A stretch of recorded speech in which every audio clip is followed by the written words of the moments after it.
देखिए थोड़ी सी shocking update ये आ गई है कि कंटिन्यूसली चल रहा था, अगर आपको याद होगा तो 23 देखिएगा जून को मैंने आपको एक अपडेट दी थी।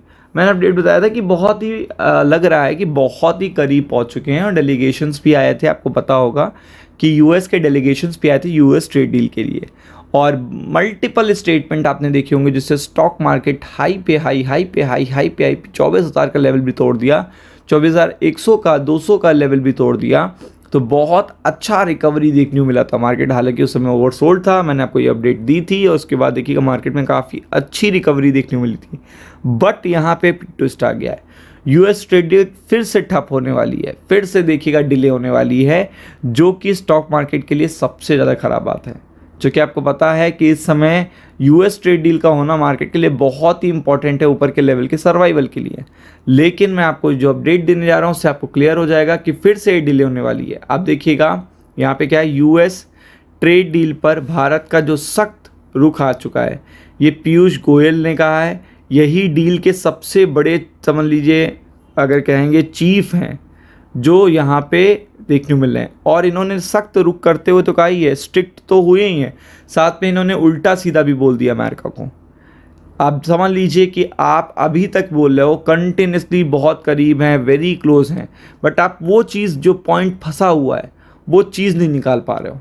मतलब जो पॉइंट यहाँ पे स्टक है उसको निकाल नहीं पा रहे हो। और देन आफ्टर दैट देखिएगा क्या होता है कि आप बहुत 100 स्टेटमेंट अच्छे देते हो, तो उसके बाद ये बता रहे हो कि अब हमारा जो पर्टिकुलर एक्शन होगा इस डील को लेके वो बहुत ज़्यादा स्ट्रिक्ट रहने वाला है। और आगे देखिएगा क्या कह रहे हैं, खरी खोटी भी सुना दी है। अब आप समझ लीजिए डील कितनी आसान होने वाली है, तो आप खुद ही समझ सकते हो। तो यहाँ पे मैं आपको बताना चाहूँगा कि हुआ क्या है, भारत ने अमेरिका के साथ जो व्यापारिक समझौता है उसका जो पर्टिकुलर टोन है वो क्या कर दिया, रूड कर दिया है, ये समझो। यानी कि जो टोन है वो रूड हो गया है। अब टोन रूड हो गया तो आपको पता है अमेरिका बहुत चिढ़ा हुआ ही रहता है। अमेरिका का तो कोई भी पर्टिकुलर अमेरिकन ट्रम्प के कार्यकाल में तो एटलीस्ट आपसे प्यार से बात नहीं करेगा, क्योंकि जैसा देखिएगा प्रधान होता है वैसे ही देखिएगा उसके सेवक होते हैं। तो प्रधान ही देखिएगा इतना एग्रेसिव है, प्रधान ही कह रहा है कि हमें पे 175% टैक्सेस लिए जा रहे हैं without any proof, without any data. ठीक है, उनका एक बिलीफ बन गया, बिलीफ सिस्टम बन गया है। तो वो पर्टिकुलर पर्सन कैसे से देख सकता है कि आपको कम टैक्सेस देने पड़े। तो केंद्रीय मंत्री यानी कैबिनेट मिनिस्टर हैं पीयूष गोयल ने ये पर्टिकुलर बात बोली है कि हमें इंडियन एक्सपोर्टर की देखिएगा कॉम्पिटिटिव टैरिफ के लिए शर्त रखी है। कॉम्पिटिटिव टैरिफ मतलब जब तक हमें वो कॉम्पिटिटिव टैरिफ अचीव नहीं होता तब तक इस डील की कोई मायने नहीं है, और कंटिन्यूसली इसी पे बात रुकी हुई है। अगर आप देखेंगे कि अगर उनका कहना है कि जल्दबाजी में समझौता किया गया तो ये इससे भारत को कोई भी बेनिफिट नहीं होगा। तो आप देख सकते हैं उन्होंने टोन पूरा चेंज कर लिया है कि उनका कहने का मतलब है कि अमेरिका चाहता है कि जो हम कह रहे हैं वैसे ही आप मानते चलो। कंटिन्यूसली वो इस बात पे अड़ा हुआ है और कंटिन्यूसली इसीलिए डील डिले हो रही है। तो इस पे देखिएगा जो बार बार बार बार देखिएगा टॉक हो रही है, उसके बाद आउटकम नहीं आ रहा, बार बार टॉक हो रही है आउटकम नहीं आ रहा, तो इंसान गुस्सा हो जाता है। तो अगर आप देखेंगे जब तक भारतीय एक्सपोर्टर को दूसरे देखिएगा जो पर्टिकुलर एक्सपोर्टर हैं लाइक बांग्लादेश, पाकिस्तान, अफ़गानिस्तान देखिएगा, यूरोप या देखिएगा कनाडा या समथिंग जो भी, उनके पर्टिकुलर टाइम में उनके पर्टिकुलर कॉम्पिटिटिव मार्केट में कॉम्पिटिटिव एडवांटेज देखने को नहीं मिलता, तब तक हम डील नहीं करेंगे। मतलब आप समझो कि आप मान लीजिए बांग्लादेशी है, पाकिस्तानी है, या फिर मान लीजिए आप कह दो यूएई है, या आप ये कह दो कि आपका यूरोप है, या फिर कोई भी ऐसी कंट्री XYZ, चाइना ही है मान लीजिए, तो आप उनको कम टैक्सेस दे रहे हो, और तब हमारे लोग एक्सपोर्ट जो करेंगे सेम प्रोडक्ट करेंगे तो उनके product international market US market में महंगे हो जाएंगे।